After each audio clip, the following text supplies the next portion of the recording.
Fernand nous a rappelé tantôt que le Seigneur se révèle aux petits et aux humbles, plutôt qu'aux savants et aux sages. Et pourtant, c'est un savant et un sage que j'ai à présenter.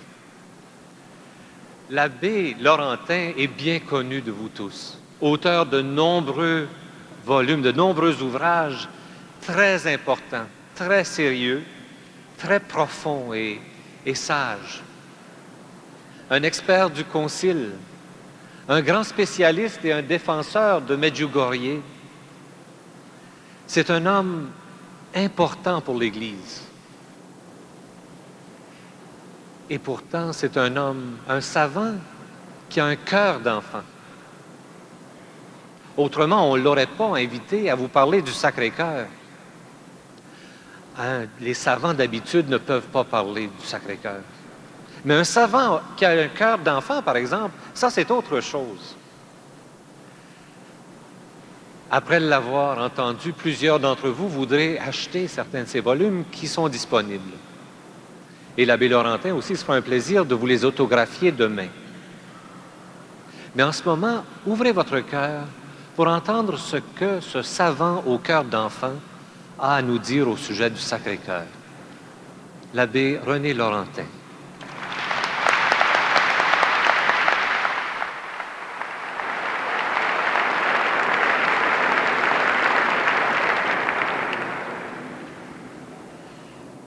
Sœurs et frères, bonsoir. Et j'ai plutôt envie de vous dire bonjour parce que pour moi, il est 3 heures du matin. Je suis parti, je célébrais la messe il y a à peu près 20 heures avant, ce matin pour moi, enfin hier matin pour vous, la messe du Sacré-Cœur. Et j'ai emmené le Sacré-Cœur avec moi durant tout ce parcours en avion jusqu'à Montréal et puis sur les belles routes verdoyantes qui m'ont conduit à Ottawa. J'avais préparé un enseignement sur le cœur du Christ. Le cœur du Christ qui est très présent à tous les écrits de Vassula que je lisais dans l'avion, et je vois dans son dernier volume paru, le Sacré-Cœur apparaît peut-être 2 ou 3 dizaines de fois. Et je voulais, dans cet exposé que vous trouverez, mais il serait un peu long à faire ici, répondre aux objections que les intellectuels font souvent au Sacré-Cœur. Ça a été très difficile, vous savez, d'instaurer la fête du Sacré-Cœur que demandait Marguerite Marie. Il a fallu 2 siècles, un peu plus, pour y arriver, parce que les théologiens avaient des objections. Est-ce qu'on peut adorer un cœur? Un cœur, c'est qu'un organe, c'est un viscère, enfin. Alors, je réponds à toutes ces questions qu'on avait modernisées en disant, à l'heure de la chirurgie du cœur, Sacré-Cœur, ça n'existe plus. Et pourtant, en bref, eh bien, aujourd'hui encore, eh bien, on sait qui a du cœur et qui n'en a pas. On sait ce que c'est qu'un homme de cœur et bien d'autres choses comme cela. Et dans cet exposé que vous trouverez, je reviens à l'Écriture, où le cœur est très présent à l'Ancien Testament, un peu moins fréquent dans le Nouveau Testament, parce qu'il a été écrit en grec et que les Grecs pensaient au nous, comme ils disaient, à l'intelligence, mais pas tellement au cœur. Et dans plusieurs passages du Nouveau Testament en grec, on devine que derrière le mot la psyché, l'esprit, il y a le mot cœur, et notamment là où le centurion ouvre de sa lance le côté du Christ. Le côté, c'est le cœur, puisqu'il a jailli de l'eau et du sang. Et dans cet exposé, vous trouverez une petite note qui explique comment, sur le linceul, cette plaie du cœur est inscrite, comment elle a été déchiffrée par les médecins, et comment le fameux test du carbone 14, qui est en train d'être expliqué, dépassé par toutes les études scientifiques, eh bien, l'authenticité du linceul reste là. Pour ce soir, je crois que le plus simple, le meilleur pour nous serait de survoler rapidement, mais vous le ferez par vous-même. Si vous avez, comme moi qui suis un peu vieux, quelquefois une insomnie, bien vous pourriez peut-être en profiter pour survoler cette histoire que je vais faire d'un vol un peu trop rapide. L'histoire du Sacré-Cœur qui commence au commencement.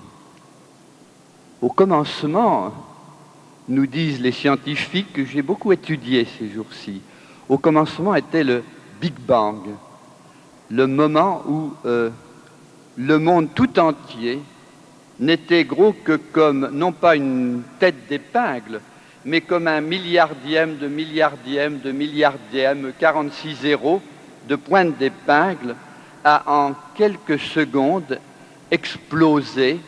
C'est toute une belle histoire qui est aussi l'histoire de la vie et l'histoire de la naissance de l'homme. Mais je ne vous dirai pas au commencement était le Big Bang, je commence plus haut. Au commencement était l'amour. Au commencement était Dieu qui est amour, car Dieu n'est pas le Dieu des philosophes et des savants, une espèce d'égoïste solitaire. C'est trois personnes qui sont un tel amour qu'ils sont un seul être, une seule existence. Ceux qui s'aiment souhaitent tout partager. En Dieu, le partage est total, tout l'être, toute la vie. Et cependant, trois personnes, le Père, qui est le principe, la source de la Trinité, son Fils, auquel il donne naissance, qui est son expression parfaite, son reflet, son image, et l'Esprit Saint qui est le lien, l'amour du Père et du Fils. Et on dit ça en mots humains, et nos mots sont dérisoires pour décrire cette source jaillissante d'amour. Oui, Dieu avait du cœur, plus que du cœur, l'amour absolu. Après cela, la deuxième étape, c'est la création. Dieu a créé le monde par amour, pour l'amour, par amour gratuitement. Il n'avait pas besoin du monde. Et c'était même pas pour s'amuser, c'était pour partager. Dieu étant amour est communicatif, il est fécond, il est créateur. Et il a créé le monde pour l'homme, peut-être pour d'autres créatures dans d'autres planètes, mais certainement, essentiellement, pour l'homme. Pour l'homme qu'il appelait précisément à être son image pour partager éternellement son amour. C'est le don de l'amour qui explique toute l'histoire du monde, à commencer par la mécanique du Big Bang et puis la naissance de la vie et la naissance de l'homme et l'histoire de ce monde qui, hélas, aujourd'hui, ne sait plus où il va, ne sait plus très bien qu'il vient de l'amour, qu'il va à l'amour, qu'il ne va pas vers la mort comme beaucoup d'hommes croient le savoir et s'efforcent de l'oublier parce qu'ils ne voient pas que la mort est la porte de la vie. J'entre dans la vie, comme disait Thérèse. L'histoire du monde, comme nous venons de le dire, eh bien, elle n'est pas toute belle. Pourquoi? Parce que c'est justement une histoire d'amour, donc une histoire de liberté. Dieu ne pouvait pas créer des robots parfaits qui auraient fait une très belle mécanique. L'amour, c'est la liberté, et la liberté peut se tromper, elle peut refuser. Nous pouvons refuser l'amour, nous pouvons refuser Dieu. C'était le risque de l'amour, et ce risque, eh bien, nous vivons dedans, dans un combat spirituel qui existe et qui est, pour moi et pour beaucoup d'entre vous, la vie de chaque jour. Vassoula, que vous verrez demain, eh bien, elle a été touchée à partir d'une vie très tiède, indifférente, sans pratique religieuse.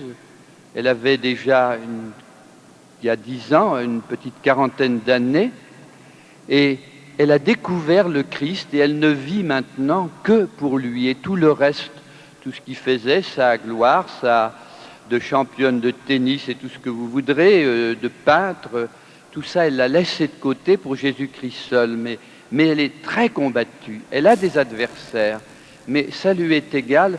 Ce qui compte pour elle, c'est quand ses adversaires gênent l'action du Christ qui lui a donné une mission. Nous sommes tous dans un combat spirituel. Vasula n'en est qu'un exemple. Le monde étant tombé dans le péché par tant d'erreurs de sa liberté à partir du péché originel, Dieu, qui est amour, a été jusqu'au bout de l'amour, en s'incarnant, en se faisant homme parmi nous, pécheurs. Et c'est là que commence formellement la belle histoire du cœur du Christ. Car en disant Dieu a du cœur, c'était une métaphore jusqu'ici, car Dieu est esprit. Et Dieu a voulu être conçu, naître comme tout enfant, devenir aussi vrai homme qu'il est vrai Dieu, sans tricherie. Pas descendre du ciel, formé des mains de Dieu et glorieux, mais né d'une femme, de la Vierge Marie, qui a formé son corps lentement pendant 9 mois, comme tout autre bébé. Et en formant ce corps, au bout de quelques mois, elle a formé le cœur qui a commencé à battre, le cœur du Christ, qui est le point de retentissement de l'amour. J'explique dans ce texte que vous lirez comment notre être reflète et est formé de 3 parties. La tête, c'est l'intelligence, le cerveau. La poitrine, c'est la respiration, le souffle, le symbole de l'Esprit Saint. C'est le cœur. Les femmes allaitent leur enfant par la poitrine et c'est un cœur à cœur en même temps qu'une nourriture. La partie centrale de l'être a une très grande importance. Et puis après ça, ce sont les entrailles, et ce n'est pas indigne de Dieu, c'est le lieu du désir, du plaisir, tout ce que vous voudrez, mais on parle des entrailles de miséricorde de Dieu. Nous sommes à l'image de Dieu par notre tête, par notre cœur, par notre souffle, par nos entrailles, les entrailles de miséricorde de Dieu. Et ces 3 parties de l'être, elles se reflètent dans notre visage. Il y a aussi 3 parties. Le front, c'est le symbole et le lieu du cortex, de l'intelligence. La partie médiane, eh bien, c'est le nez qui est c'est par où passe la respiration, le souffle, c'est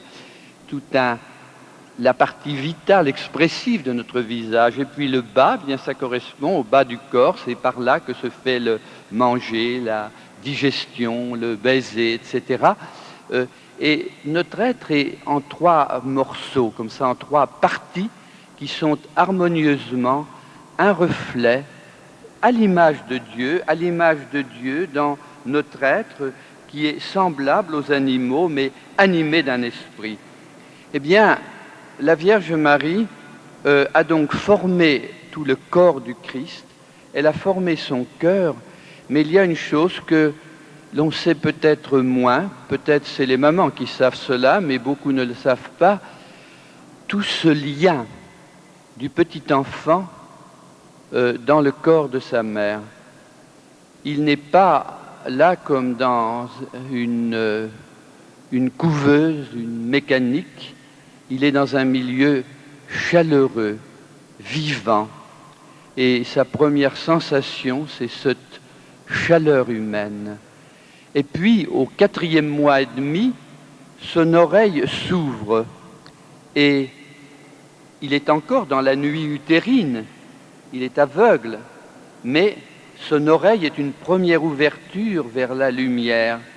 Il entend de l'intérieur la respiration de sa mère. Ça a été étudié, je n'ai pas le temps d'expliquer. Il entend les battements du cœur de sa mère, précipité par moments dans ses anxiétés, ses courses, etc. Il entend filtrer, il entend surtout les aigus, la voix de sa mère. Il apprend à la connaître et il la reconnaîtra après ça non filtrée à sa naissance. Et je connais des mamans qui m'ont confié, je dialogue avec le petit enfant qui va naître et elles ont l'impression que quand elles lui parlent, il y a une sorte de réponse, vous savez, comme le petit Jean-Baptiste qui a tressailli dans le sein de sa mère quand il a entendu, toute filtrée, la voix de la Vierge Marie et qu'il a été à ce moment-là libéré du péché originel. Il y a toute une histoire utérine qui a raconté longuement et étudié longuement le professeur Tomatis, qui est un génial chercheur. Et tout cela, c'est l'histoire, la première histoire de Jésus. Jésus enfant, Jésus muet, Jésus dans la nuit. Et puis, eh bien, je vais être obligé d'aller très vite parce que je vois que le temps passe. Et c'est ça que je vous inviterai à méditer cela, soit en rentrant chez vous, soit dans vos insomnies, soit demain matin, accompagner le cœur du Christ à partir du moment où il a découvert à la naissance, dans la paille de la crèche, le visage de sa maman, Marie, qui découvrait le visage de ce petit enfant et qui lui souriait pour lui apprendre à sourire et lui apprendre toutes ces choses merveilleuses que les mamans apprennent à leurs enfants. Et ça aussi, c'est un cœur à cœur. Et le cœur à cœur de l'allaitement de Jésus, qui l'a nourri, toutes ces choses dont je parle très maladroitement parce que je suis un homme et c'est une femme qui devrait parler de tout cela à ma place. Et puis, tous les élans du cœur d'adolescent de Jésus, comme de tout adolescent, nous pouvons les imaginer. Et puis, toute l'histoire de sa première rencontre avec les disciples, cette amitié qu'il a eue pour ces hommes, ces pécheurs. Quand il les a rencontrés, l'un d'eux, entré, était déjà disciple de Jean-Baptiste. Il a fait venir son frère Pierre. Jésus a aimé ces hommes comme des amis. Il les a regardés. Il a commencé à les appeler. Il les a emmenés. Et puis ça a été les noces de Cana, où cette arrivée de 13 convives a fait qu'il n'y avait pas assez de vin. Il en a manqué. Et le cœur de Marie a compati le premier. Ils n'ont plus de vin. Et puis le cœur de Jésus a suivi à la demande de sa mère. Et puis après cela, eh bien, vous avez la prédication de Jésus à ces foules qui l'écoutaient quand il leur a livré, et il nous les livre dans l'Évangile, les secrets de Dieu, les secrets de son cœur. Et ça durait longtemps, et on n'avait pas eu le temps de penser à manger. Et Jésus, à la fin de son discours, s'est aperçu qu'ils avaient faim et qu'il n'y avait pas de pain. Et c'est un de ces moments-là qu'il a dit, c'est très bon en latin, misereor superturbam, j'ai pitié de cette foule. Il a eu pitié, il les a nourris, c'est un don du cœur. Et le don de son cœur est allé aux malades, et il y va encore à Lourdes, dans les réunions de guérison que les chrétiens commencent à refaire aujourd'hui, car le pouvoir de guérison du cœur du Christ n'est pas éteint. Et puis son cœur s'est serré devant les incompréhensions, celles de ses disciples, celles aussi de ses adversaires qui l'ont combattu. Et puis nous arrivons ainsi à la scène, le dernier soir, le dernier repas de Jésus avec ses disciples, avec ses amis. Son cœur était ému et Jean d'instinct, le disciple bien-aimé, s'était mis tout près de lui, penché sur ce cœur qui va être transpercé le lendemain. Et il y a eu là aussi un cœur à cœur profond qui s'est exprimé, qui s'est concentré dans l'Eucharistie qui les a tous réunis. Et Jésus alors est entré dans la phase des mystères douloureux, l'agonie. C'est là qu'il a été chargé de tous les péchés du monde. Comme à sa suite, certaines personnes connaissent cette même agonie. Ça a été le cas de Thérèse de Lisieux sur son lit de mort. Ce serait très long à raconter. Et de personnes que je connais aujourd'hui qui, comme Marthe Robin, le Seigneur leur a demandé de ne pas manger, de ne pas boire. Ce n'est pas un exemple à imiter, mais c'est leur sort, et c'est d'être chargés du péché du monde et accablés de toutes les tentations des pécheurs. Et elles portent cela comme Jésus a porté son agonie, déchiré par la vue de tous les péchés, tous nos péchés, toutes nos infidélités, les miennes, les vôtres, nos indélicatesses, y compris celles des disciples qui étaient en train de dormir pendant ce temps-là, comme nous sommes parfois en train de dormir quand le Seigneur nous appelle. Et puis toute la passion, le procès, la flagellation qui faisait sauter son cœur et qui le faisait battre plus fort et douloureusement. Et puis, pour finir, au-delà de tout cela, eh bien, la crucifixion qui a été une dernière violence faite à son cœur qui ne savait plus comment battre, et quand le cœur est affolé, ceux qui sont cardiaques le savent, c'est une chose terrible, mais pour un crucifié, qu'est-ce que c'était au moment où les clous transperçaient ses poignets dans l'espace de Desto et écrasaient, sectionnaient le nerf médian, le siège de toute la sensibilité la plus vive, celle de la main qui s'est lancée en traits de feu dans tout son corps, son cerveau, son cœur. Le Seigneur est mort ainsi pour nous. Il pouvait échapper à cette souffrance, comme il aurait pu susciter 12 légions d'anges lors de l'arrestation. Et son amour a voulu aller jusqu'au bout. Il n'y a pas de plus grand amour que de donner sa vie pour ceux qu'on aime. Et puis, le dernier signe de son cœur, c'est après sa mort. Lorsque le centurion s'est approché, on avait brisé les jambes des deux autres condamnés. C'était l'usage. Et puis Jésus, comme il était mort, on a voulu faire simplement un dernier contrôle pour que le centurion soit bien couvert. Et alors il s'est placé sur du côté du Christ, non pas du côté du cœur, de l'autre côté, en face, et sa lance a percé le cœur du Christ en montant vers le cœur, et c'est ainsi qu'elle a transpercé le cœur. Le Christ était mort, ce n'était plus sa souffrance était achevée, autant qu'il est possible qu'une souffrance soit achevée, complète, mais c'était pour nous donner un dernier signe, le signe de son cœur, qui a livré le sang et l'eau de la plèvre et le sang du cœur. C'était un signe, le signe du don des deux sacrements essentiels, le baptême qui nous donne la grâce de Dieu, qui nous donne la vie divine, et puis l'Eucharistie qui nous nourrit du sang du Christ et de son corps. Et c'est pour cela que les pères de l'Église ont vu en cela la naissance de l'Église. L'Église est née du côté du Christ, nous sommes nés du côté du Christ, et la Vierge Marie a participé maternellement à cette naissance. Et puis c'est le cœur ressuscité, mais je ne continuerai pas plus longtemps, j'en viens simplement à des conséquences qui sont exposées dans ce texte que vous pourrez lire.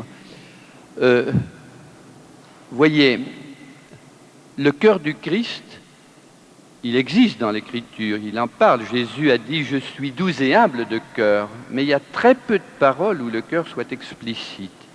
Et le Sacré-Cœur a été découvert par révélation à Marguerite-Marie au XVIIe siècle, avec invitation à une consécration au Sacré-Cœur. Et puis, après cela, on a découvert le cœur immaculé de Marie. Aussi bien le père Kolb que Ahmed Dugorier et Fatima d'abord. Et j'ai écrit un livre qui montre comment la Vierge a commencé à prophétiser les événements sensationnels qui se sont produits, la mort du communisme. Elle était prédite déjà par des apparitions qui ont eu lieu en Russie, qui ne sont pas connues encore, dans la banlieue de Moscou, où j'ai été à Kolomenskoye, le 13 janvier. Et puis Fatima, le 13 juillet, avant la révolution d'octobre, qui est à peu près synchronisé avec le miracle du soleil et la dernière apparition de Fatima du 13 octobre. Et toute une chaîne de prophéties annonçait cette chose à peine croyable, que le tout-puissant communiste, avec la plus forte armée du monde, avec la plus grande police du monde, tous les moyens psychologiques d'action, allait s'écrouler. La Vierge l'avait annoncé, c'est réalisé. Et pourtant, tout reste à faire en Russie, où Vassoula va d'ailleurs aller bientôt, et une autre voyante qu'il a demandé que je voie ces jours-ci chez moi, va aller, une voyante d'un diocèse américain, et ils vont aller pour que la conversion se fasse, pas seulement celle de la Russie, mais la nôtre, celle de l'Europe, celle de l'Amérique, car est-ce que le monde est consacré aujourd'hui? Consacré, ça veut dire divinisé. Est-ce que la divinisation du monde est faite? Cette divinisation qui nous met dans l'amitié de Dieu, de plein pied avec Dieu, qui fait que Dieu est présent aux hommes, que c'est l'amour qui règne dans la société, que nous en sommes loin. Nous avons tous besoin de consécration. Et je ne vous dirai pas consacrez-vous, parce que j'aime pas beaucoup l'expression se consacrer.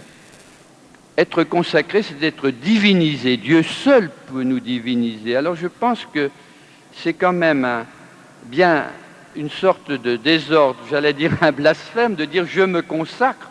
Qu'est-ce que je suis pour me consacrer? Comment est-ce qu'on va arriver à la consécration, à cette divinisation pour notre vie éternelle? Eh bien, pour commencer, selon le conseil de Grignon de Montfort, du Père Kolb, des révélations de la Vierge, nous remettre, nous donner à elle. Je ne dis pas consacrer, car consacrer, comme adorer, c'est un mot réservé à Dieu. Nous donner totalement, car elle est notre mère. À ce titre, nous lui appartenons, mais nous ne lui appartiendrons vraiment que si nous donnons du fond du cœur, nous nous remettons à elle totalement. Ce qu'a fait le pape quand il était ouvrier aux usines Solvay, qu'il avait 17-18 ans, et qu'il a fait cette consécration selon Grignon de Montfort. Et c'est pour cela que sa devise sur son blason, c'est « Totus tous », tout à toi, tout à Marie. Et si nous nous donnons à elle, elle nous aidera, elle nous guidera. Bien plus, elle nous présentera à Dieu afin que Dieu nous consacre, nous divinise.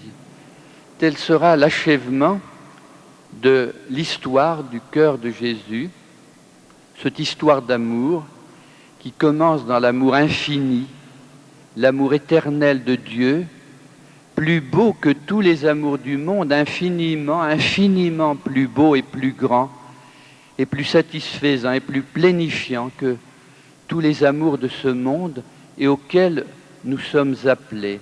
Nous y sommes appelés par le Christ en tant qu'homme, par notre vie humaine, y compris la croix, y compris la souffrance, y compris les ascèses nécessaires, car le Seigneur nous a rachetés en se donnant tout entier, en donnant la plus grande preuve d'amour qui était de se donner jusqu'à la mort.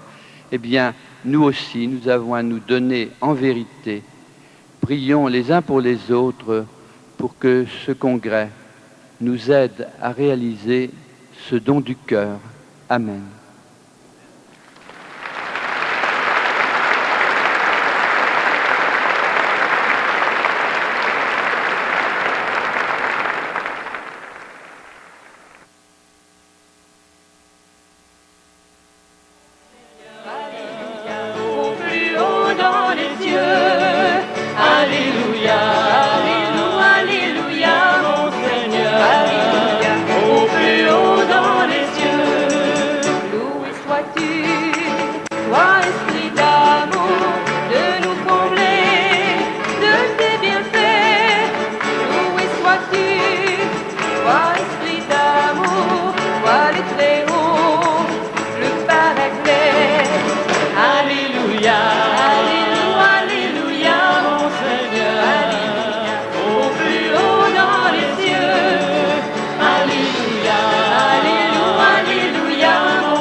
maintenant, je vous présente notre invité. On l'a déjà présenté hier soir. Je résume en 2 mots. Un grand savant avec un cœur d'enfant, le père René Laurentin. Montrons-lui les Canadiens comment on accueille.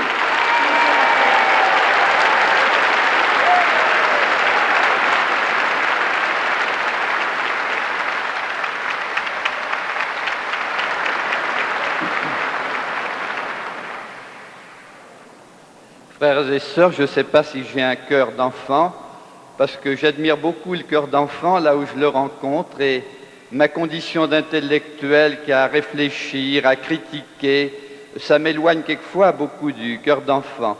Et quand je rencontre justement dans la vie des gens qui ont été saisis par le Seigneur, des voyants, eh bien pour moi c'est une espèce de jouvence, de cure de simplicité, et qui me ramène à mon humilité de théologien.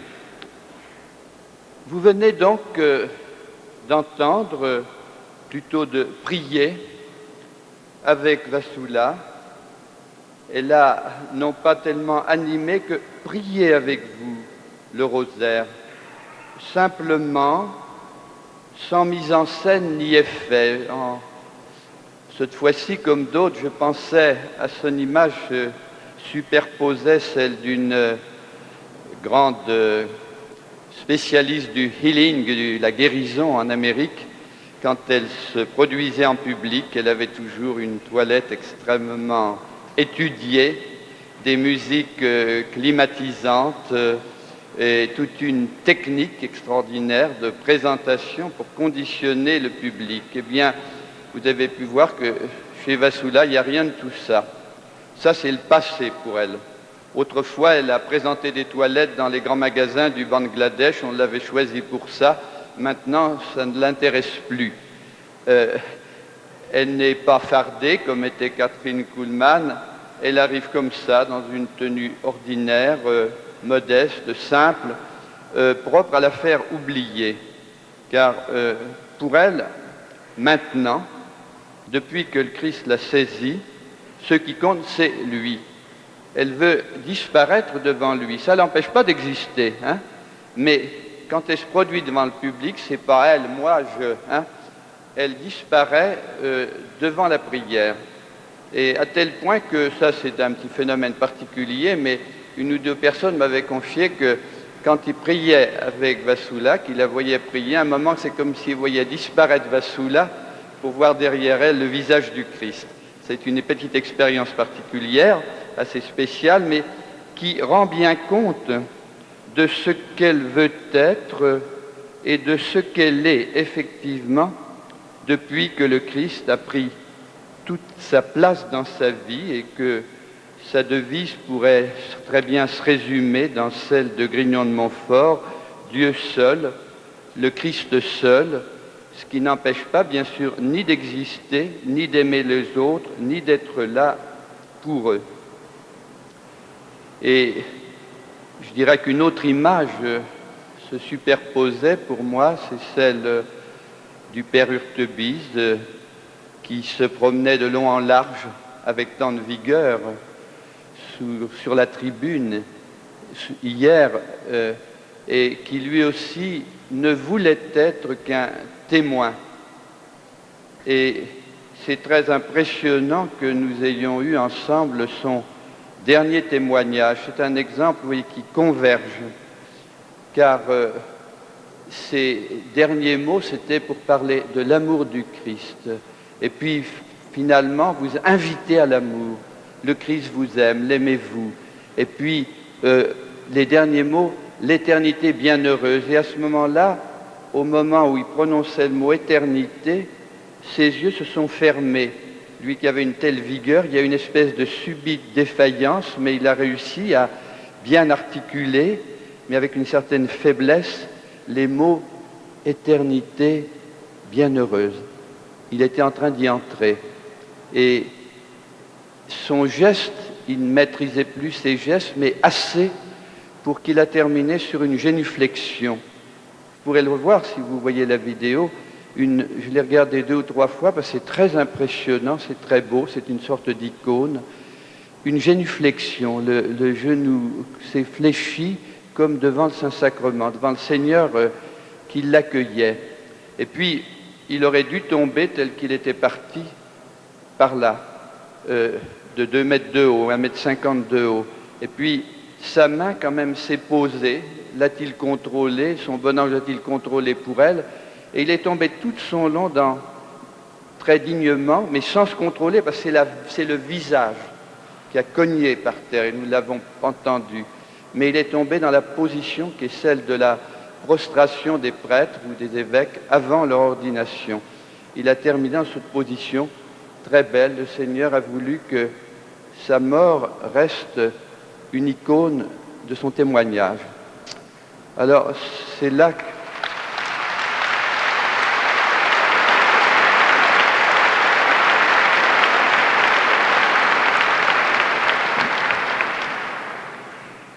Je voulais commencer par là parce que c'est une grande leçon pour nous tous.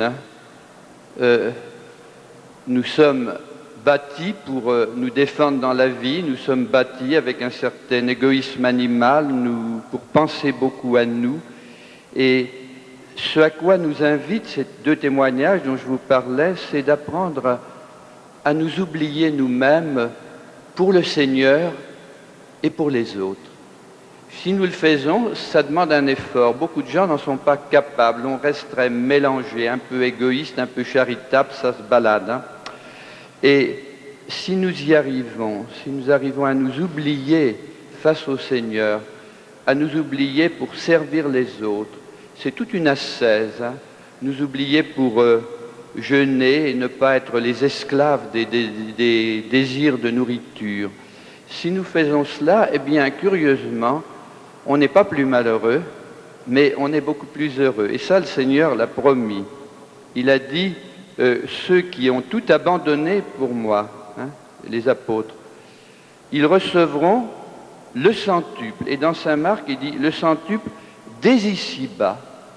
Et je crois que l'expérience du Père d'hier soir, l'expérience de Vassoula, un petit peu la mienne, c'est que dans la mesure où nous écoutons ainsi le Seigneur, où nous nous oublions dans le jeûne, dans le service, eh bien, on se retrouve autrement, non plus pour soi, mais pour Dieu, mais pour les autres. Alors, c'est le bonheur de Dieu, c'est la joie de Dieu qui commence. Et c'est la grâce que je vous souhaite à tous, et je crois que ça a été un peu, et beaucoup, la grâce de Vassoula quand elle a été saisie par son ange au Bangladesh, au moment où il avait une existence heureuse, brillante selon ce monde, et pour se donner. Et je pense, j'ai préféré qu'elle soit là parce que si je dis des bêtises, ça peut peut-être la gêner, mais enfin, si je dis des bêtises, je préférais qu'elle-même ou son directeur spirituel, son père spirituel, le père O'Carroll, si je dis une bêtise, quelque chose qui n'est pas juste, vous pouvez venir et puis me redresser, on est en famille. Bon, maintenant il faudrait parler de choses un peu plus austères, mais il paraît qu'il faut en parler. Il y a eu toute une controverse sur Vassoula ici, surtout au Québec. C'est pas la première. Quand j'ai commencé à m'occuper de Vassoula, bien, il y avait déjà des adversaires en Suisse. Quelqu'un, d'ailleurs un très bon prêtre, qui pensait, il pensait que tout ça, ça pouvait venir du diable. Alors on a parlé très fraternellement avec lui et j'ai examiné toutes ses objections. Ça a été très cordial, très courtois entre nous et d'ailleurs depuis lors, de fil en aiguille, il y a eu une réconciliation. Don Gobi aussi avait été averti par ce prêtre et il avait pris ses distances. Et puis depuis lors, eh bien, Don Gobi a voulu rencontrer Vassoula. Ils se sont rencontrés dans une réunion de prière comme celle-ci. Ils ont prié ensemble. Don Gobi a dit, bon, sa grâce à lui comme son prophétisme à lui, celui de Vassoula, c'est 2 choses différentes. Il ne faut pas les mêler, il ne faut pas mélanger, il ne faut pas courir toutes les apparitions à la fois. Alors, on est chacun de notre côté, mais on s'estime, on est ensemble. Et il a dit au bon père qui avait été un moment d'adversaire, embrassez Vassoula. Et ça a été la grande réconciliation. Il paraît qu'au Québec, on n'en est pas...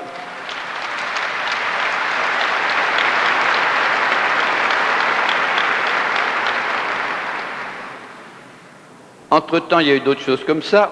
Au Québec, on n'en est pas tout à fait là, parce que je pense que les adversaires n'ont pas désarmé, mais je ne veux pas dire de mal du tout des adversaires, hein, qui sont des gens sincères, et ils s'efforcent comme un chacun au discernement. On est bien obligé dans la vie de discerner. Il y a de tout en ce monde, hein.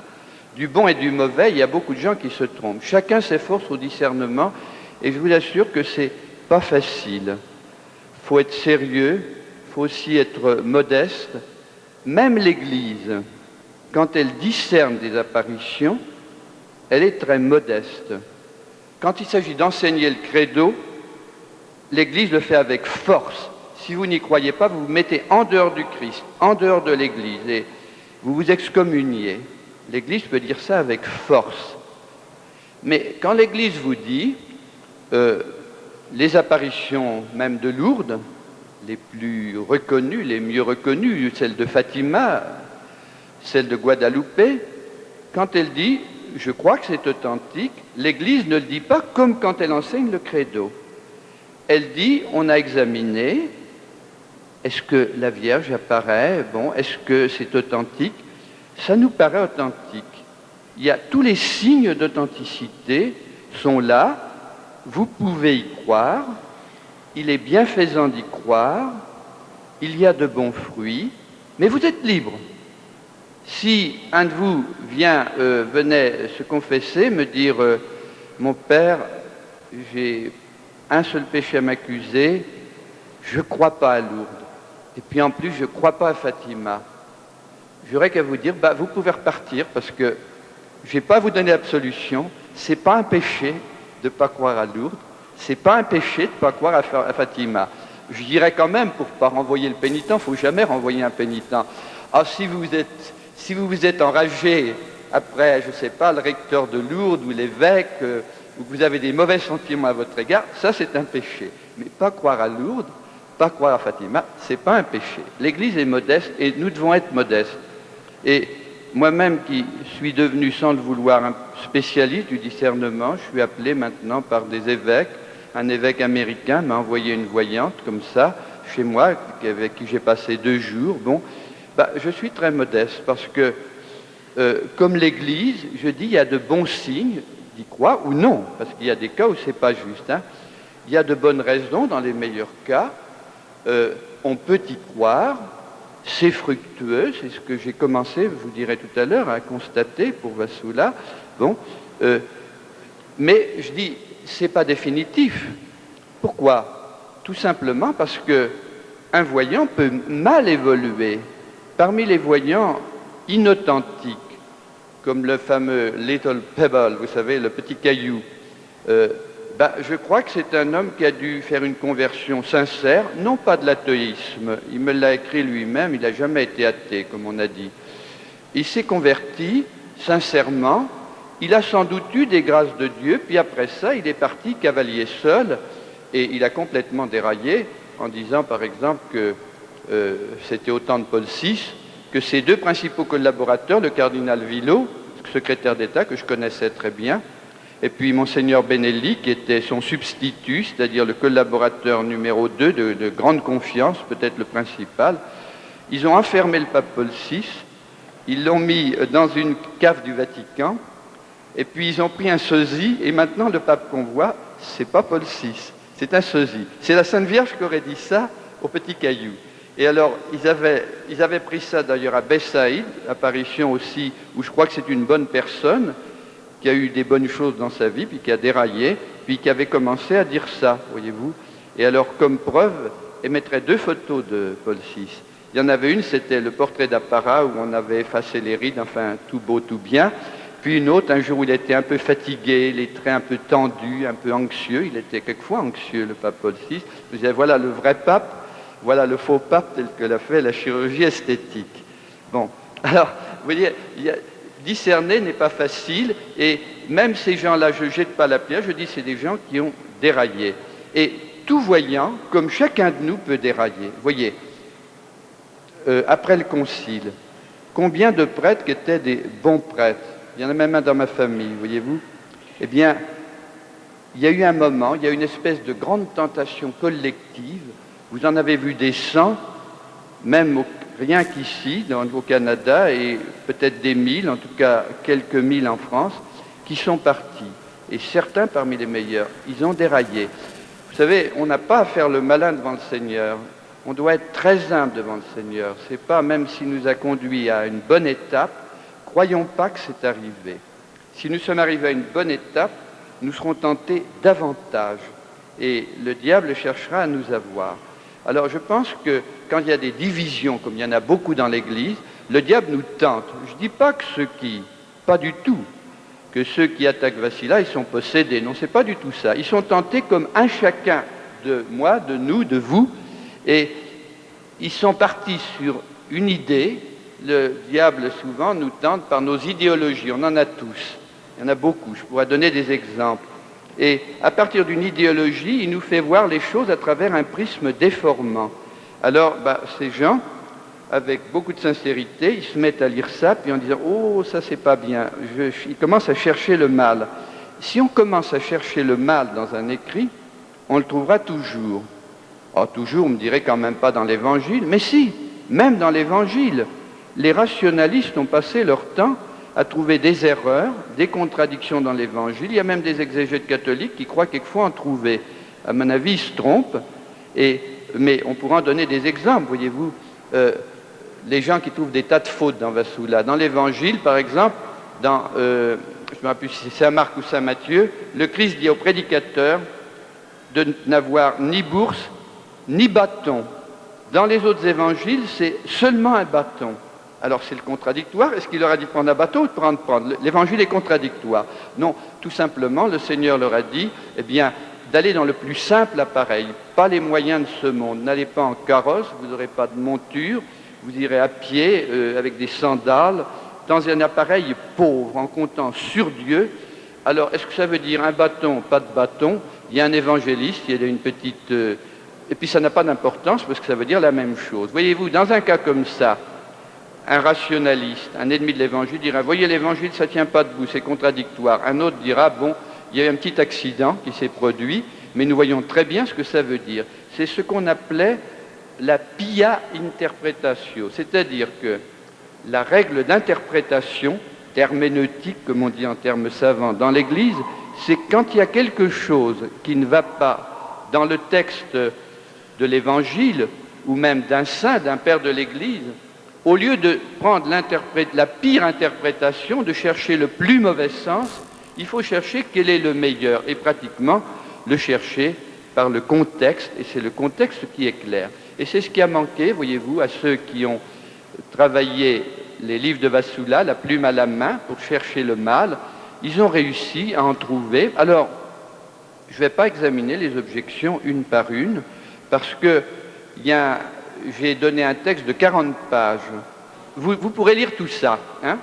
Alors, premièrement,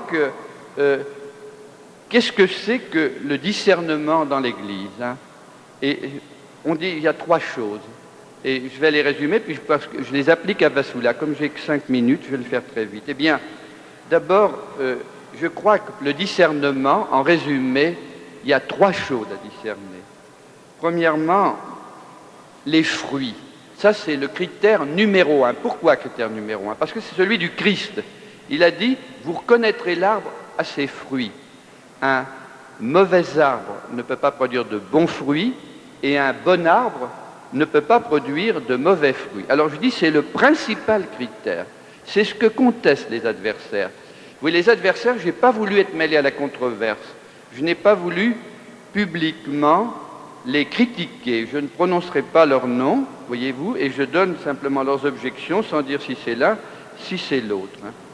Mais j'ai préféré leur dire personnellement ce que je pensais, que ce soit le père Pavitch à Medjugorje, que j'ai vu 2 fois longuement, que ce soit les autres, puis je leur ai dit, ce que je vous ai dit, je vous le dis à vous, si vous voulez le dire à d'autres, vous pouvez, mais c'est tout.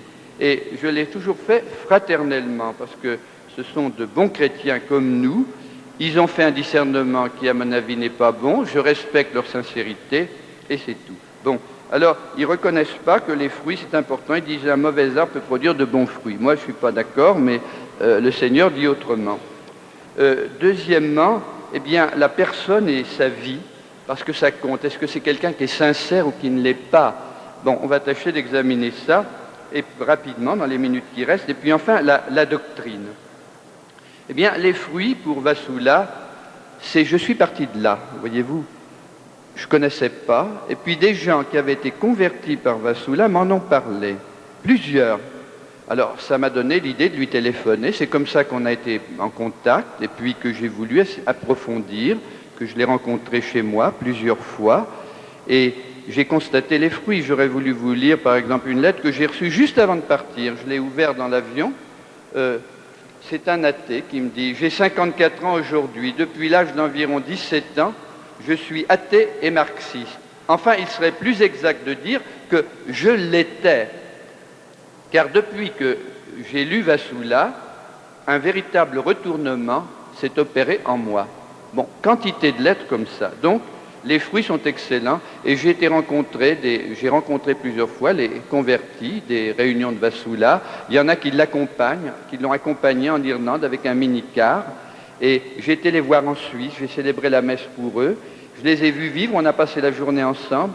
Comme c'était près d'une piste de ski, j'ai fait du ski avec eux. Des gens très normaux. Il y a un grand double mètre, c'est un joueur de basket, il fait 2,20 m. Et il skie pas mal, malgré l'équilibre, les problèmes d'équilibre que ça crée. Mais j'ai trouvé des gens brillants, des familles unies, enfin des gens dont la vie a été renouvelée par ces messages. Donc, vous voyez, pour les fruits, c'est excellent. Et puis, pour la personne, eh bien, j'ai eu l'occasion de voir Vasula dans différentes circonstances. Par exemple, je l'ai vu dans sa famille, eh bien qu'elle ait des obligations très prenantes, elle a bien organisé sa vie pour respecter sa famille. Elle ne fait qu'un voyage par mois. Et puis elle s'est arrangée pour qu'il se débrouille bien pendant ce temps-là. Et sa maison est parfaitement bien tenue, elle est parfaitement en ordre. Et dans sa maison, quand j'y étais, eh bien, elle est active parce qu'il faut qu'elle défende son temps pour ses 6 heures de prière par jour. Alors, même quelquefois, en parlant, eh bien, elle bricole dans son petit coin cuisine et elle fait le marché de sa mère, parce que sa mère est un peu impotente, elle fait le marché pour tout le monde. Tout ça est parfaitement en ordre. Ce sont des petits détails, mais c'est très important pour l'authenticité d'un voyant, voyez-vous. Et la voyante qu'on m'a envoyée chez moi, je suis ennuyé parce que j'aurais bien voulu la voir chez elle à Denver, commencer chez elle. Bon. Alors, je ne peux pas détailler puisque les minutes sont passées. Et puis, alors, la question doctrine. Alors, j'ai un petit peu dit, voyez-vous, même la doctrine de l'Évangile, il y a des versets sur lesquels les exégètes se cassent la tête quand le Christ dit « Mon Père est plus grand que moi ».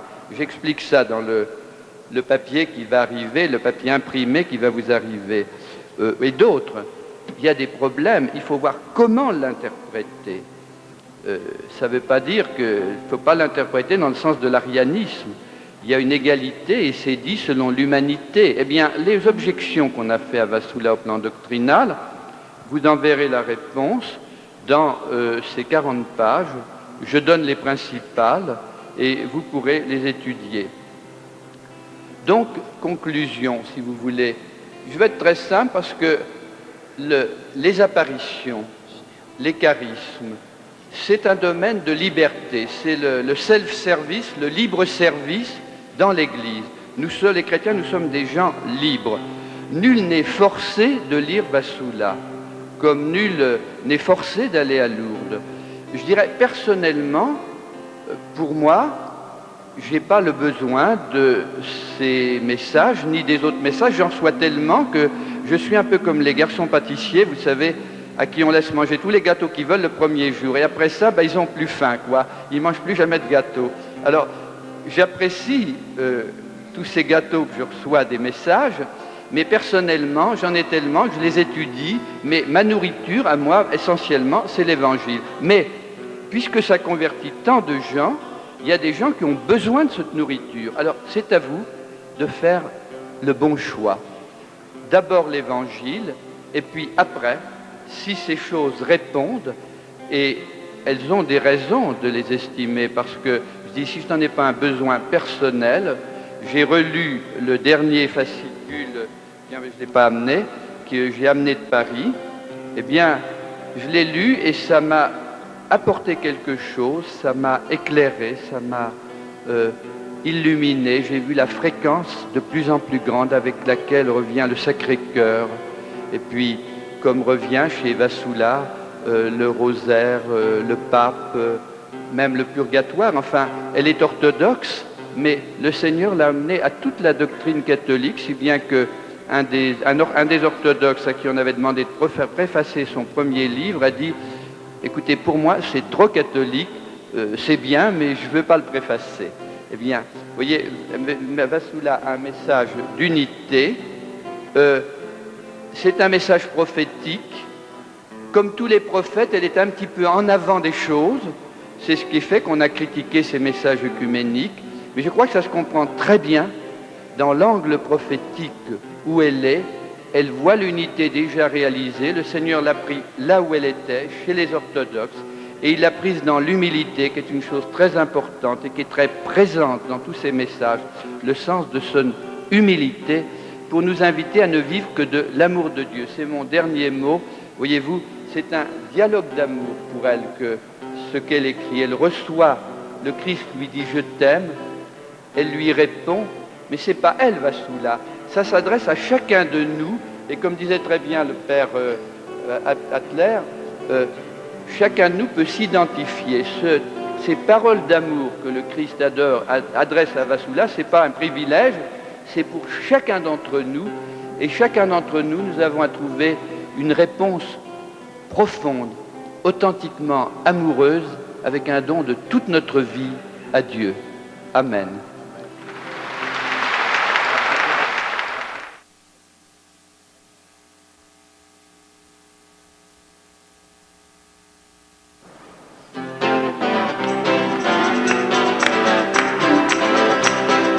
Acclamez Yahvé, gens de toute la terre, servez le Seigneur dans l'allégresse.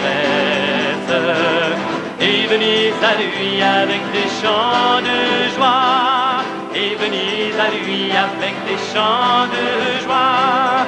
Acclamez Yahvé, gens de toute la terre, servez le Seigneur dans l'allégresse.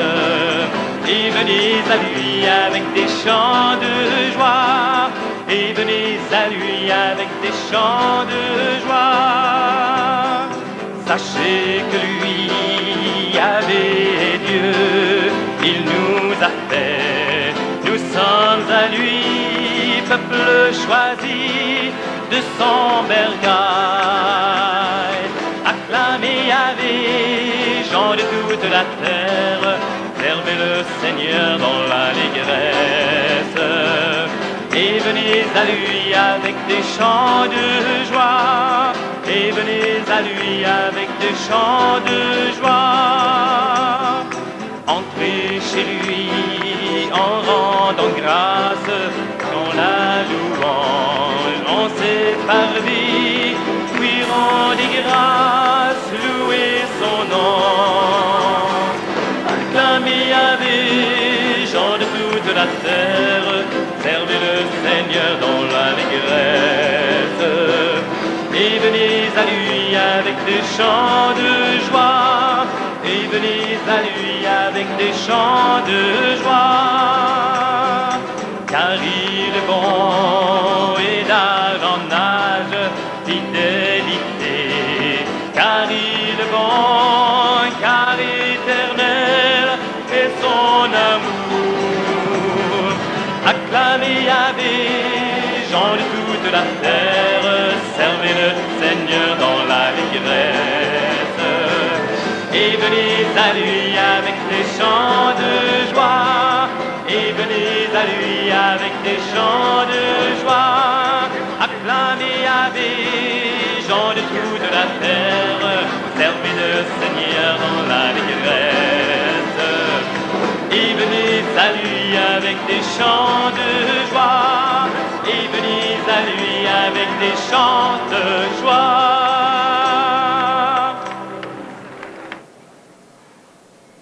Comme tout à l'heure, par un petit concours de circonstances, j'avais sacrifié 20 minutes auxquelles j'avais droit. J'en ai demandé 5 qu'on a accordées. C'était d'abord pour vous annoncer que le texte complet de mon discernement de Vassula est arrivé, vous le trouverez donc là-haut, mais je crois qu'on vient vous l'annoncer. Et pour ceux qui diraient que dans mon trop court exposé, je n'ai pas répondu aux difficultés, eh bien, je précise bien que les difficultés qui m'ont paru utiles, intéressantes, vous les trouverez avec leurs réponses ici. Les deux principales étant l'accusation de channeling. Encore tout récemment, je disais à un des adversaires de Vassula qui disait être très respectueux de Vassula, mais qu'est-ce que ça veut dire pour vous, channeling?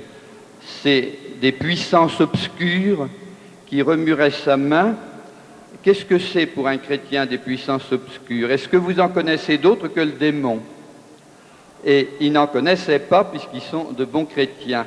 Alors je leur ai dit, mais si le démon se sert de Vassula pour parler du pape, non seulement aux catholiques, mais aux orthodoxes et à tous les autres, pour parler du Sacré-Cœur, pour les inviter à dire le rosaire, pour les inviter à la communion, à l'Eucharistie, etc., eh bien, ce serait tout simplement que le diable serait converti.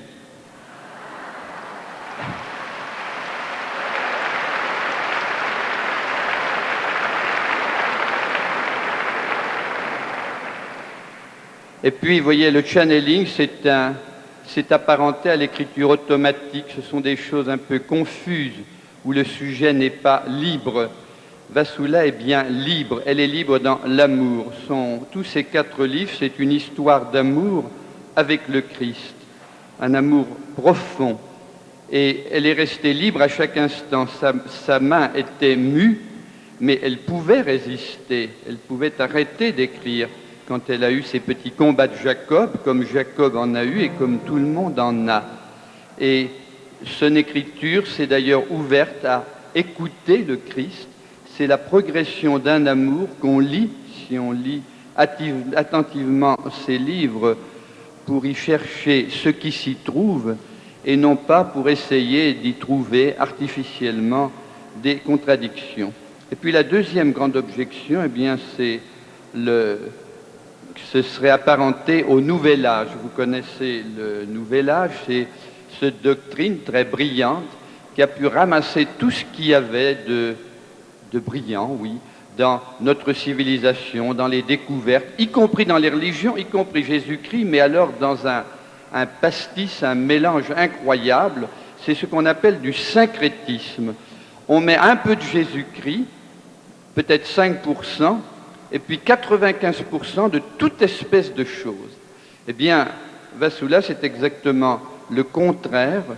C'est Jésus-Christ seul, comme nous le disions tout à l'heure, et un don de soi à Jésus-Christ. C'est donc le contraire du syncrétisme, c'est le contraire de la gnose, des confusions, des mélanges du Nouvel Âge. Et puis enfin, avant qu'on dise que Vassula c'était du Nouvel Âge, elle avait déjà pris position contre, comme elle l'a fait constamment, et vous avez pu voir dans l'Informateur que des gens qui tiennent de près à la famille de ceux qu'ils dirigent, eh bien, se sont convertis du Nouvel Âge où ils étaient entrés grâce à Vassula. Elle a donc fait passer un certain nombre de gens du Nouvel Âge à la foi catholique. Voilà donc des accusations, vous en trouverez le détail dans cette plaquette, qui me paraissent inexplicables, sinon par ceci, si vous voulez. Pourquoi ces oppositions à Vassula? Et pourquoi sont-elles si fortes? Oui, elles sont fortes car croyez que tout a été fait pour empêcher qu'elle vienne vous parler ce soir. Et pour que moi-même, je parle ce soir. Il est arrivé en haut lieu, ici dans la ville d'Ottawa, des lettres disant que j'étais interdit de prédication par le cardinal Lustiger. Heureusement, ici, les autorités sont sages et elles ont fait enquête à Paris, puis elles ont pu savoir que, au contraire, le cardinal Lustiger m'a invité à prêcher dans sa cathédrale, que je suis un de ses amis de séminaire et que, enfin, il n'y a pas d'ombre entre nous, je n'insiste pas. Vous entendrez dire aussi, puisqu'on dit beaucoup de choses, que j'ai cautionné Vassula. Moi, je n'ai jamais cautionné, je fais du discernement, je dis voilà comment ça se présente, et je laisse chacun juge des raisons que je présente, exactement comme l'Église, quand elle reconnaît, mais moi je suis à un plus humble niveau, quand elle reconnaît quelque chose, elle donne ses raisons. Et on vous dira donc que j'ai cautionné, peu importe ce mot, sans avoir lu. C'est faux. On a tiré ça de je ne sais quel propos. J'expliquais que je mettais ensemble différents critères, les 3 types de critères que je vous ai donnés tout à l'heure, bien sûr, y compris les messages. Il paraît qu'on a publié encore récemment que j'avais changé d'avis. J'ai écrit personnellement à l'une des adversaires plusieurs fax. Alors il paraît qu'ils ont été publiés, tout le monde me dit ça, et qu'on dirait qu'ils sont de plus en plus gentils, donc ça prouverait que j'ai changé d'avis. Je doute qu'on ait publié intégralement mes 3 fax, parce qu'il y avait des choses qui ne pouvaient pas faire plaisir, assurément, de ce côté-là. Mais voyant des gens blessés, il est certain que j'ai cherché à aller dans leur sens et dans leur compréhension, mais sans rien retirer de la première lettre, en écrivant la seconde et la troisième, parce qu'il faut toujours, en disant la vérité, faire la paix. Donc, vous voyez, s'il y a eu tant d'attaques, ça tient tout simplement, il y a des raisons superficielles, vous les trouverez dans la plaquette, mais la raison profonde, c'est que quand le règne de Dieu arrive, c'est le thème du congrès, eh bien, le démon se déchaîne. Et il s'est déchaîné contre Vassula.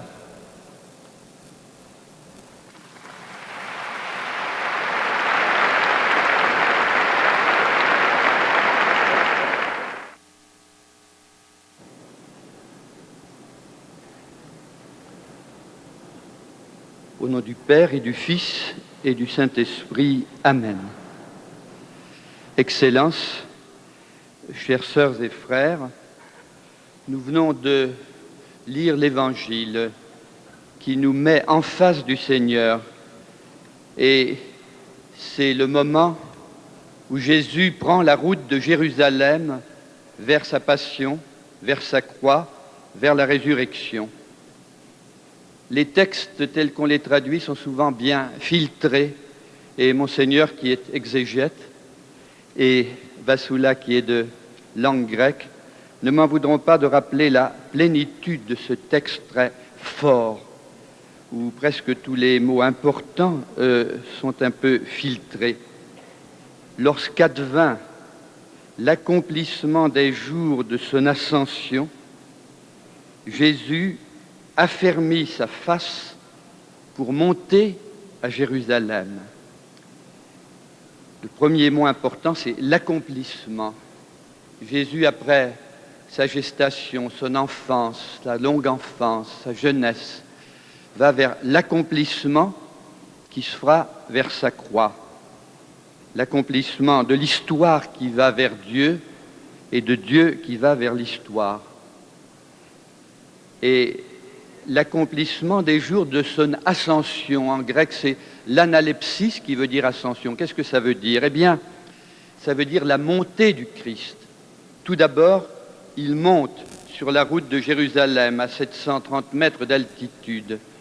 La montée de prière pour laquelle existaient les psaumes des montées qu'il a dû réciter en chemin. Mais après, la montée sur la croix. Quand j'aurai été élevé de terre, j'attirerai tout à moi par ma mort, dit Jésus dans l'évangile de Saint Jean. Et puis pour finir, après l'ascension douloureuse, l'ascension glorieuse. Vous voyez la force de ce mot qu'on ne sait pas très bien comment traduire. Effectivement, si on dit les jours de son ascension, on ne comprend pas ce triple sens, et c'est bien toute la plénitude de la démarche du Christ. Et enfin, Jésus affermit sa face pour monter à Jérusalem.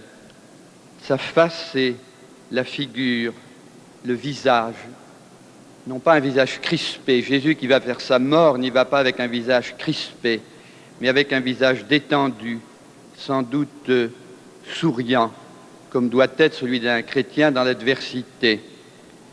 Et il affermit sa face, le mot grec c'est prosopon. Prosopon, c'est à la fois le visage, mais c'est aussi le masque de théâtre que l'on mettait qui résumait un personnage. Qu'il soit bon ou mauvais, le masque reflétait soit sa personnalité, soit sa méchanceté, soit sa bonté, soit sa majesté.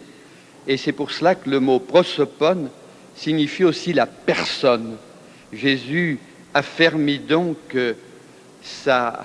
à la fois son visage et sa personne qui, à travers son humanité, va affronter la mort. Vous voyez la densité de ce texte, comme souvent de l'Évangile, puissiez-vous, au long de votre vie, à travers les filtrages de traductions souvent appauvries, voir tout ce qu'il y a là-dedans et puis tout ce qu'il y a pour nous. Affermir sa face, eh bien, nous l'avons vu l'autre jour quand le père Urtebise, avant sa mort, si fermement prêchait l'amour de Dieu, avec tant de force, jusqu'au moment où son visage s'est affaissé, en quelque sorte, et où son corps s'est écroulé. Jusqu'au bout, il a fermé sa face jusqu'au moment où le Seigneur est venu le prendre. Nous avons vu aussi Vassoula, très combattu, pas mal d'adversaires, qui est là, tranquille, avec le sourire. Elle aussi, elle a fermé sa face, chacun à sa manière. Et pour les évêques, affermir leur face, c'est pas toujours facile, dans un monde très complexe, où il y a toutes sortes de choses qui naissent, et il faut en assurer la coordination, l'harmonie, le soutien, puisque les évêques sont le fondement de l'Église et qu'on regarde vers eux pour voir où il faut aller. Nous sommes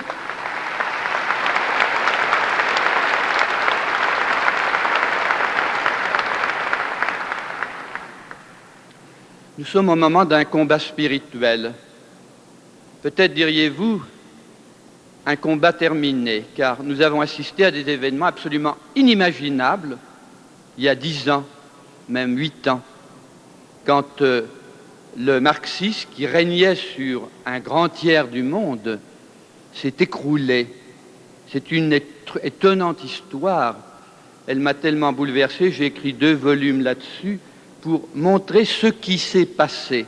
Dans un premier, comment la lutte des chrétiens de l'Est que j'ai été rencontrés là-bas, les confesseurs de la foi qui sont sortis de leurs catacombes, comment ils ont lutté et comment c'est eux qui ont obtenu cette révolution. Puis j'ai fait un 2e livre qui est ici aussi et qui explique comment c'est la Vierge qui a tout guidé cela par une série d'apparitions peu connues à partir de Moscou, le 13 janvier 1917, avant le 13 juillet 1917, où à Fatima était annoncée la conversion de la Russie. Je n'ai pas le temps de raconter, bien sûr.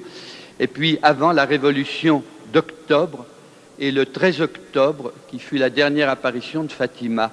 Le guidage de la Vierge, on peut le déchiffrer transparent, la victoire des chrétiens, la victoire du cœur immaculé de Marie. C'est un fait. Mais ce n'est pas fini. C'est un moment de l'histoire et le combat continue, car dans ces pays de l'Est qui ont été enseignés dans l'athéisme pendant 70 ans en Russie, 40 ans en Europe, il reste tout à faire, tout a été détruit et pour l'évangélisation, il y a un immense travail. Il y a une soif immense de Dieu dans ces peuples, mais un manque tragique de moyens pour qu'ils puissent découvrir Dieu à leur mesure et qu'ils ne deviennent pas la proie des sectes. Nous sommes donc à l'heure d'un combat spirituel qui continue. Et il continue aussi ici, car si le matérialisme idéologique du marxisme est mort, eh bien le matérialisme pratique de nos pays, il n'est pas mort. Et nous avons à combattre pacifiquement dans une civilisation qui est gouvernée par l'argent, le pouvoir, la technique. Certes, il faut de l'argent, il faut du pouvoir, il faut de la technique, mais au service de l'homme et même au service de Dieu. Est-ce qu'ils y sont? Nous sommes dans un monde où règne le désir, affranchi par Freud, le sexe, la drogue, l'avortement, et tout est à faire pour arriver à remonter le courant et à ce que la vérité de l'homme, la vérité de Dieu retrouve toute sa place. Vous voyez, dans notre monde tel qu'on le voit, il y a une certaine libéralisation, perversion sexuelle et la drogue, les violences qui sont comme une icône de nos illusions. Et c'est tout cela qu'il faudrait dépasser pour le projet même du Christ, le projet pour lequel le pape nous mobilise vers le 3e millénaire. Et le pape nous a invités très précisément à en prendre les moyens pour que ce 3e millénaire, après le 2000e, le bimillénaire de la naissance du Christ, soit meilleur que le second. Il nous invite à préparer ce grand anniversaire de la naissance du Christ en union avec Marie qui a préparé sa naissance, qui l'a préparée par sa prière dans les 9 mois de sa gestation. C'est elle qui prépare avec nous ce nouvel avènement. Elle a commencé avec le triomphe sur le marxisme et elle continue avec nous et nous sommes tous mobilisés pour cette nouvelle étape. Et puis pour vous ici, eh bien, il y a aussi tous les enjeux, les grands enjeux de votre pays à l'heure du 350e anniversaire de la Fondation de Montréal, du 125e anniversaire de la Confédération canadienne, 3 jours avant la fête, votre fête nationale. C'est l'heure de grands choix, de discernement réaliste que nous comprenons bien d'Europe, parce que nous avons aussi des choix à faire vis-à-vis de l'Europe, et ce choix doit être discerné afin que c'est quelquefois moins le choix de ceci ou cela, mais comment ce choix sera fait. Et si dans le choix qui sera fait, l'unité, la construction d'un monde meilleur et le règne de Dieu que nous avons à préparer peut triompher. C'est donc l'heure du prophétisme, l'heure des prophètes. C'est ce que nous rappelle la première lecture qui nous parle des 2 premiers prophètes, Élie et Élisée, les vrais prophètes, ceux qui n'ont rien écrit. Ils sont supérieurs à ceux qui ont écrit, comme le dernier prophète, Jean-Baptiste, qui lui aussi n'a rien écrit. Prophète, on prononce beaucoup ce mot, qu'on comprend parfois celui qui critique, celui qui est contestataire, celui qui libère dans la facilité.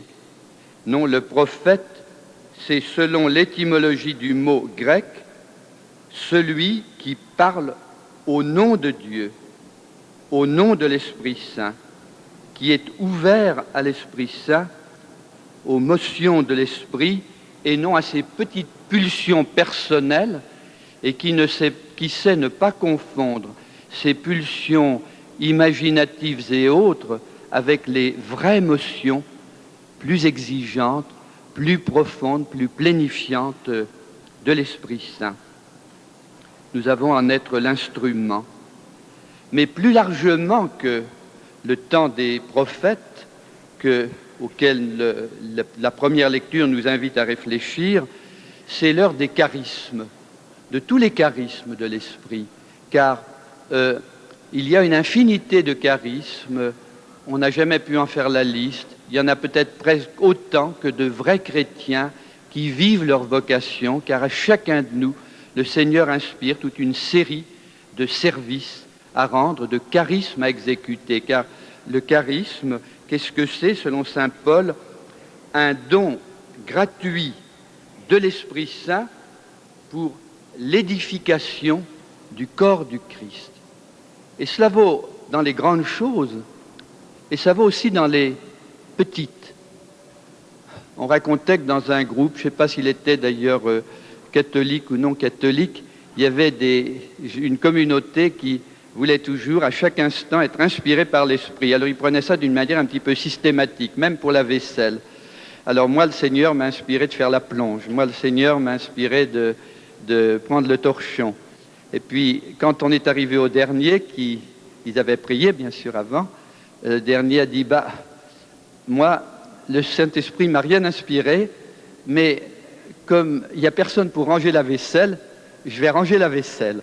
Eh bien, c'était son charisme qu'il a exécuté sans aller chercher trop de midi à 14 heures, car le Saint-Esprit, ça vient tout de même, il faut qu'il soit présent, mais après ça, il faut se laisser faire avec un esprit un peu plus décontracté que celui de cette communauté systématique. Mais il y a quelque chose de plus important, et c'est par là que je voudrais terminer, de plus important que les charismes pour bâtir l'Église. Car, comme le dit saint Paul, tous ces charismes, tous ces dons actifs, ils ne seront que de l'activisme, ils ne seront rien si nous ne vivons dans l'union à Dieu, si nous ne vivons dans l'amour, dans la charité. C'est ça qui est premier, et c'est pour cela que l'Église donne une tellement grande importance à la vie contemplative. Je crois qu'il y a une ou l'autre contemplative parmi vous, il me semble en voir dans l'auditoire. Je suis aumônier moi-même de contemplative. Eh bien, ça compte dans l'Église, et chacun de nous, tout en étant actif, tout doit partir de la vie avec Dieu, de la contemplation de Dieu, afin qu'il inspire tout le reste. Car sans cela, comme dit saint Paul, si je n'ai la charité, si je n'ai l'union à Dieu, je ne suis qu'une cymbale creuse, je ne suis rien. Les charismes, comme vient de l'expliquer un livre récent qui vient de paraître en France et qui montre les charismes les plus extraordinaires, il y en a de très extraordinaires, je n'en parlerai pas, c'est qu'il faut les comprendre comme selon qu'ils sont inspirés par la vie de grâce, la vie divine, cette divinisation que Dieu opère en nous et qu'il n'opère pas sans nous. Dieu fait tout dans notre divinisation, c'est-à-dire la transformation de notre vie par son amour. Il fait tout, mais il faut que nous aussi, sous l'action de sa grâce, de son don de cause première, nous répondions, nous fassions tout activement. Et pour cela, il faut commencer par la prière qui nous rend disponibles. La prière, et puis j'oserais dire, beaucoup le font, n'ayons pas peur de continuer le jeûne, c'est adapté à chacun. Chacun a trouvé sa formule. Et c'est très important, l'ascèse en général, se priver d'un certain nombre de choses, non pas pour se faire de la misère, mais pour laisser la place de Dieu. Nous sommes souvent aveuglés par nos désirs, esclaves de nos désirs, qu'il s'agisse du désir de manger, du désir sexuel, du désir de toutes sortes de plaisirs dont nous devenons les esclaves. Et savoir se priver pour faire place à Dieu, c'est faire une espèce de table rase pour la prière et pour que Dieu puisse envahir notre âme. Et le jeûne que la Vierge a conseillé à Medjugorje dans plusieurs apparitions a été pour moi une source. J'ai retrouvé par là et la santé, car c'est bien physiquement, et beaucoup d'autres choses, et davantage de place pour la prière. Donc, ce sera mon dernier mot. Revenons à cet essentiel, notre union à Dieu. Voyez-vous, nous ne réalisons pas à quel point Dieu nous est présent. Parce que le monde, la science nous a enseigné, et c'est merveilleux, tous les mécanismes du monde depuis le Big Bang, comment tout ça s'est fait. Nous connaissons les mécanismes, mais pourquoi il y a quelque chose plutôt que rien? Pourquoi il y a eu à l'origine du Big Bang une telle richesse extraordinaire, explosive, d'énergie qui conduise à une harmonie? Pourquoi est-ce que nous sommes tous des êtres précaires, nous n'avons pas notre raison d'être en nous-mêmes? D'où est-ce que ça vient? Ça vient de Dieu créateur. Nous avons oublié la création. Dieu, il ne faut pas dire Dieu nous a créés. il a créé le Big Bang à l'origine. Non, Dieu est le seul être qui existe par lui-même et nous tous, nous existons par Dieu. À chaque instant, Dieu nous donne l'existence. Il nous fait exister. Et si Dieu était capable de distraction, ce n'est pas son cas, eh bien, nous cesserions d'exister comme la lumière cesse quand on coupe le courant électrique. Ce n'est pas du tout accablant que nous existions ainsi par Dieu, parce que Dieu nous crée libres, il nous crée avec notre liberté. Il fait exister notre liberté, qui est bien une liberté, parce qu'il est créateur. Nous sommes capables de créer des robots, des machines. Dieu peut créer des êtres vivants.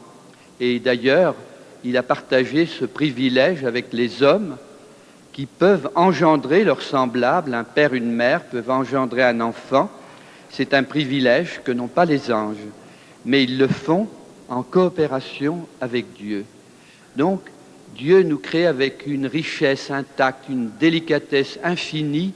Et voyez-vous, la vraie psychanalyse qui reste à fonder, au-delà de la psychanalyse de Freud, qui nous apprend à nous mettre d'accord avec notre libido, avec les pulsions élémentaires, à faire notre unité par en bas, c'est la psychanalyse qui ferait notre unité par en haut, par Dieu créateur.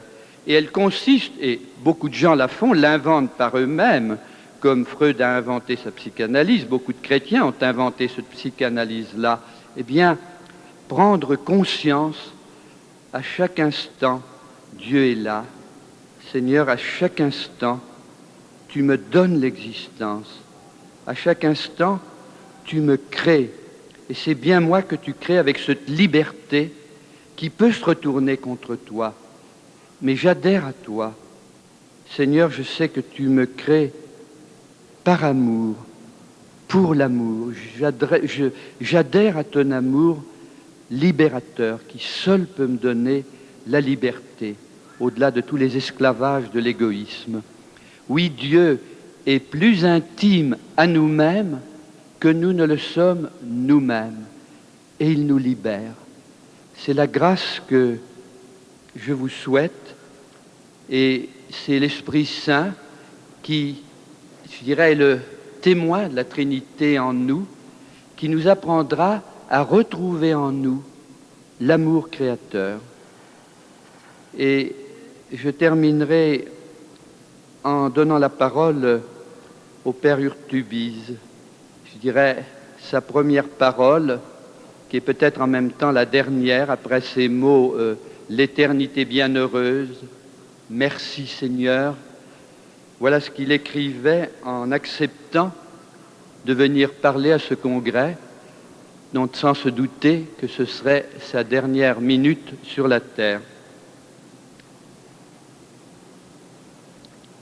Ce congrès permettra à tous ses participants de recevoir une infusion encore plus grande de l'esprit pour raviver le feu de son amour.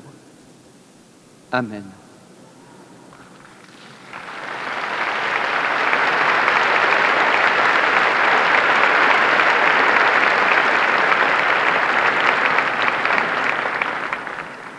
Monsieur l'abbé Laurentin doit nous quitter dès maintenant pour se rendre à l'aéroport pour 4 heures pour prendre son envolée de retour. Alors, je voudrais le remercier au nom du comité du congrès et au nom de tous les congressistes pour sa présence parmi nous à ce grand rassemblement. Lui souhaiter un bon voyage de retour, que le Seigneur vous accompagne, Monsieur l'abbé Laurentin, et vous bénisse. Et nous vous remercions pour votre présence de soutien à ce congrès et pour la richesse que vous y avez apportée.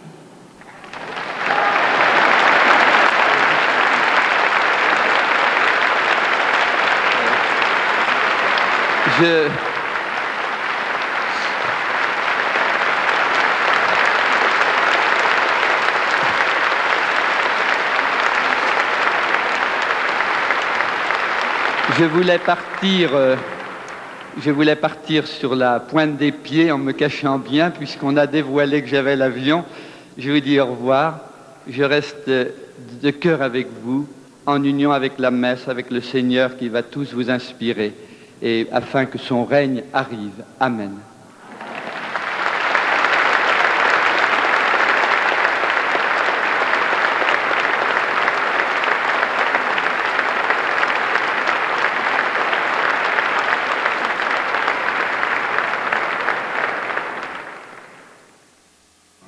Seigneur, que veux-tu que je fasse? Seigneur, que veux-tu que je fasse? Je ne veux vivre que de toi et pour toi.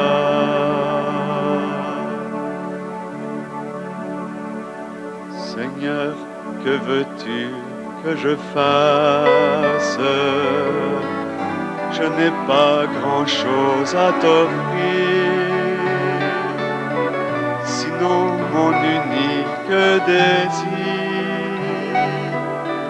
de te laisser toute la place. Depuis longtemps tu me façonnes entre révoltes et beaux jours. Voilà entre tes mains d'amour. Oh Dieu, mon Dieu, je m'abandonne. Seigneur, que veux-tu que je fasse? Seigneur, que veux-tu que je fasse? Je ne veux vivre que de toi et pour toi.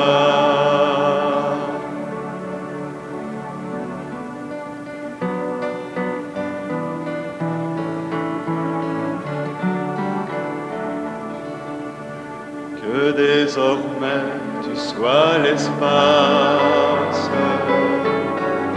où je me laisse aimer le cœur, que je me cherche plus ailleurs, ce qui ne vient que de ta grâce, que toute ma vie t'appartienne,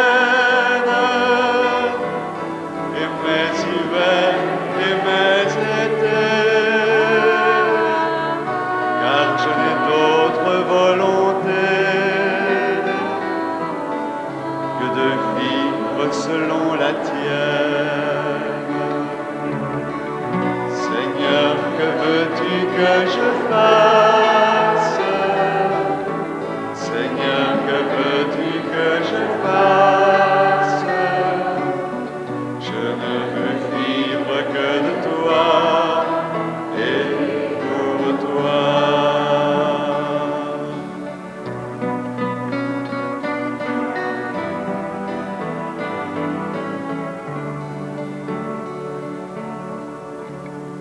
Toi qui m'as donné de t'apprendre à même l'espoir et la nuit, je voudrais tant que d'autres aussi retrouvent ton feu sous leurs cendres, vers ceux qui se meurent d'attendre, que ma tendresse soit tendue, qu'elle révèle ta venue à ceux qui souffrent sans comprendre. Seigneur, que veux-tu que je fasse? Seigneur, que veux-tu que je fasse? Je ne veux vivre que de toi et pour toi.